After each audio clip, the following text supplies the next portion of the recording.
The players made history for their country.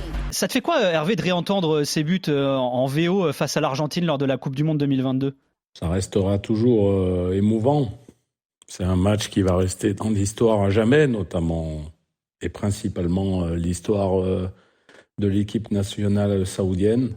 Donc voilà, c'est toujours bien de marquer l'histoire, que les gens s'en rappellent pendant très très longtemps. C'est ces événements qui font que quelque part, le jour où on disparaîtra, on se souviendra de quelque chose au moins. Alors, le mondial avait bien débuté avec ce succès face aux Argentins. Les Saoudiens ne sont pas allés au-delà de la phase de groupe.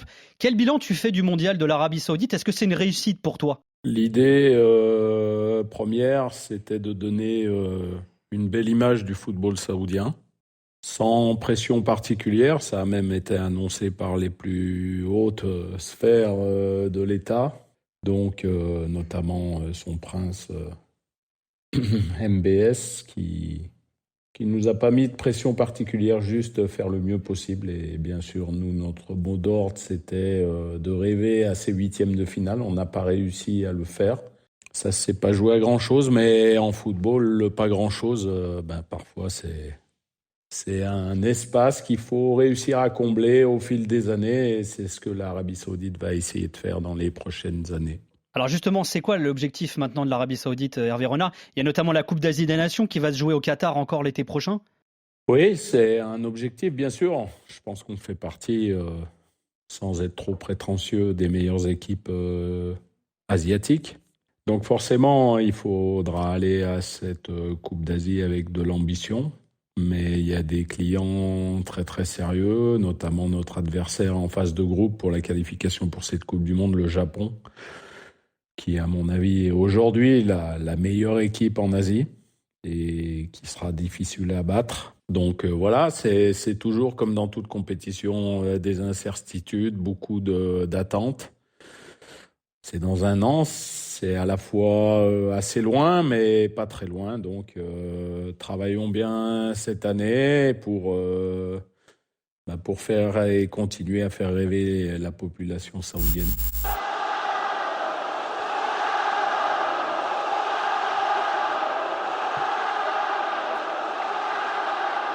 Alors Hervé Renard, quel a été l'impact de la signature de Cristiano Ronaldo en Arabie Saoudite ? Est-ce que c'est un vrai événement qui va au-delà du foot ?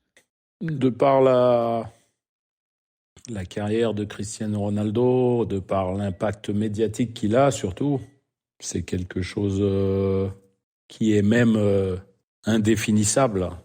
Voilà, c'est une lumière, c'est sunlight sur l'Arabie Saoudite. De toute façon, c'est le but recherché. Et ça va permettre à ce pays d'avancer un petit peu plus rapidement sous les projecteurs pour remettre un peu l'histoire, mais très très vite. MBS est arrivé au pouvoir, entre guillemets, puisque depuis 2017, c'est 5-6 ans, c'est très peu. Donc, il y a une volonté avec un objectif qui est le slogan ici en Arabie Saoudite, Saoudia 2030. Vision 2030. Donc voilà, tout sera fait jusqu'à cette date pour que les choses soient vues en grand, pour que ce pays redore son image, qui parfois est un peu écornée. I'm very surprised about a lot of people in the press conference today. Of course. Normally after the game there is 3-4 journalists. Today I don't know why. This is a new era. This is a new era. So please, every game, everyone is welcome to come after the game to speak about Cristiano's goal. Voilà, Rudy Garcia, tout étonné de voir la salle de presse comble le jour de la présentation de Ronaldo, qui adresse un message aux nombreux journalistes présents ce jour-là. Venez aussi après les matchs, dit-il. Hervé, est-ce que c'est difficile de remplir les salles de presse, les stades même en Arabie Saoudite ? Non, pas du tout, mais Rudy est quelqu'un de très intelligent. Il a voulu, de par ce petit clin d'œil, alerter les journalistes qui étaient beaucoup plus nombreux. Et de toute façon, il n'y a pas besoin d'être devin pour savoir que maintenant, toutes les conférences de presse, elles seront remplies. Ouais. Et les matchs et même les accréditations pour les matchs, vu que je connais bien ce stade, Morsoul Park, c'est un stade de 25 000 places qui aujourd'hui est même trop petit pour accueillir Cristiano Ronaldo. Alors je ne sais pas s'ils vont trouver une autre alternative, mais ou alors il va falloir se battre derrière les grilles pour pouvoir rentrer parce que j'imagine que la demande va certainement être 4-5 fois plus importante, notamment pour le premier match où il va être aligné. Ça va être quelque chose d'exceptionnel pour ce club, Al Nasser de Riyad. Donc voilà, c'est le but recherché de toute façon, c'est que la lumière soit sur eux, que la lumière soit sur l'Arabie Saoudite. Et puis Rudy, il a de la chance, c'est tombé sur lui. Donc bonne chance à Rudy et puis à Cristiano. Ce qu'il faut savoir, c'est qu'actuellement Al Nasser est en tête du championnat sans Cristiano Ronaldo. Donc on peut imaginer que l'excellent travail déjà effectué par Rudy Garcia va continuer et pourquoi pas un titre de champion dans 5 mois. Alors, c'est la question un peu cliché pour en revenir un peu à l'ambiance autour du foot aussi, mais est-ce que l'Arabie Saoudite est un vrai pays de football ? Est-ce qu'il y a une vraie passion, un engouement autour du foot en Arabie Saoudite ? Oui, pardon, j'avais pas répondu à votre question et c'est un peu une erreur de ma part parce que pour remettre un peu dans son contexte, vous pouvez avoir un derby Al Nasser Al Hilal à Riyad avec 60 000 spectateurs. J'ai vu des derbys à Jeddah entre Al Ahly et Al Ittihad avec 60 000 spectateurs dans le stade, oui. Nous-mêmes, quand on a joué le Japon, les plus grands, même la Chine, il y avait 60 000. C'est un grand pays. Déjà, c'est la superficie de l'Europe, l'Arabie Saoudite.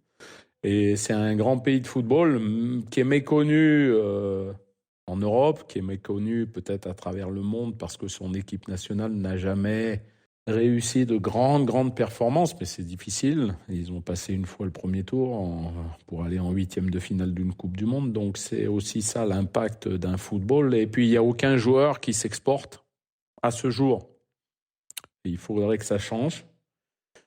Le fait qu'ils veuillent attirer de nombreux étrangers, j'espère que ça va donner la possibilité aux Saoudiens et leur faire penser qu'ils ont aussi, puisque ça devient un peu plus étriqué pour eux ici, parce que cette année, il y a eu 7 étrangers par équipe. L'année prochaine, il y en aura 8. Donc il faudrait peut-être que s'ils veulent jouer un peu plus, les joueurs saoudiens, ils veuillent s'exporter plus parce qu'il n'y en a aucun qui joue à l'étranger. Ça, c'est un problème quand on est sélectionneur de l'Arabie Saoudite, d'avoir que des joueurs dans le championnat national. Finalement, ça réduit un peu le vivier, j'imagine, non ? Oui, c'est un problème, mais le plus gros problème, c'est même pas tant celui du nombre d'étrangers, parce qu'on peut se dire, de toute façon, c'est le football actuel. Quand vous regardez la Première Ligue, il y a des équipes qui jouent sans anglais. Donc peut-être que l'Arabie Saoudite viendra dans cette voie-là, mais le plus important, c'est pas ça. Le plus important, c'est la formation, s'exporter. Même si les Anglais, c'est peut-être un mauvais exemple, ne s'exportent pas beaucoup non plus. Mais surtout, qu'est-ce qu'on fait pour le football des jeunes, le football de compétition ? Le plus gros problème de l'Arabie Saoudite au niveau de son football local aujourd'hui, c'est qu'il n'y a pas de championnat de réserve où il va démarrer dans très très peu de temps, mais il n'y est pas au moment où on parle. Donc, et quand on a 20 ans et qu'on est cloué sur un banc et 100 ans de jeu, c'est un gros problème puisqu'on ne peut pas évoluer, on ne peut pas être performant à un très haut niveau international.